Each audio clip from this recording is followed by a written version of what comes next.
এখানে এমন কোন লেবার আছেন আজকে কাজ না করতে পারলে বাসা বাজার নিতে পারবেন না? আমাদের 6 জন লাগবে, 6 জন। নিচতলা থেকে 10 তলা সিমেন্ট বালি রড এগুলো তুলতে হবে, পারবেন তো? বেতন কত করি? 700। তাহলে আপনারা এই 6 জন, ঠিক আছে, এই 6 জন আমার সাথে আসেন তো। ঠিক আছে, তাহলে আপনারা কাজের গোলাপ যান। হ্যাঁ চাচা, কাজের আগে রিয়াদ কোম্পানির একটা রোজ আছে বুঝছেন, খেলার মাধ্যমে একটা প্রতিযোগিতা চলবে। আপনারা কি রাজি আছেন? আচ্ছা, আমাদের খেলাটা হবে মুরগের লড়াই। তো আমরা দাগ দিয়ে দিচ্ছি, ওনারা এই দাগের বাইরে যাইতে পারবে না। যান সবাই বলে রাখি দেন, রাখি দিয়ে তারপরে দিকে চলে আসেন। যে আমরা চারিপাশে দাগ দিছি, দাগের বাইরে যাওয়া যাবে না। রেডি, 1 2 3 স্টার্ট, শুরু হোক খেলা।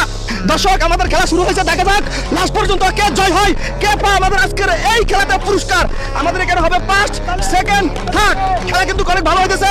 সাসারা কিন্তু প্রচুর পড়ে গেছে, বাইর করেন। সাসা একজন অলরেডি পড়ে গেছে, দেখা যাক লাস্ট পর্যন্ত কে থাকে। দর্শক, খেলা কিন্তু জাকে জাকে চলতেছে, সবাই মিলে আমাদের এই খেলা উপভোগ করুন। সবাই একসাথে আলোচনা পড়ে গেছে, 2 জন পড়ে গেছে, লাস্ট আমাদের 3 জন আছে। দেখা যাক 3 জনের মাধ্যমে লড়াই চলতেছে, খেলা কিন্তু অনেক মজা হইতেছে। 3 জন আছে, দেখা যাক 3 জনের ভিতরে কে থাকে। হ্যাঁ, বলানোর চেষ্টা করেন, একজন আরেকজনকে বলানোর চেষ্টা করেন। দেখা যাক আমাদের লাস্টে আরেকজন পড়ে গেছে, ওনাকে বাইর করেন। হ্যাঁ, ওনাকে বসে রাখেন। হ্যাঁ, মোরগ লড়াই খেলাতে ওনারা হেরে গেছে আর ওনারা জয় হয়েছে। উনি হয়েছে ফার্স্ট, উনি হয়েছে সেকেন্ড, উনি হলো থার্ড। ওনারা কিন্তু পুরস্কার পাবে। খেলাটা কেমন লাগছে আপনাদের? এখন ছোটবেলার কথা মনে পড়ে গেছে না? এভাবে কি কেউ কাজে নিয়ে এভাবে খেলা দিছে? আমাদের রিয়াদ কোম্পানির নিয়ম, কাজে যাওয়ার আগে বেতন দিয়ে দিতে হয় সকালে, কথা বুঝতে পারছেন?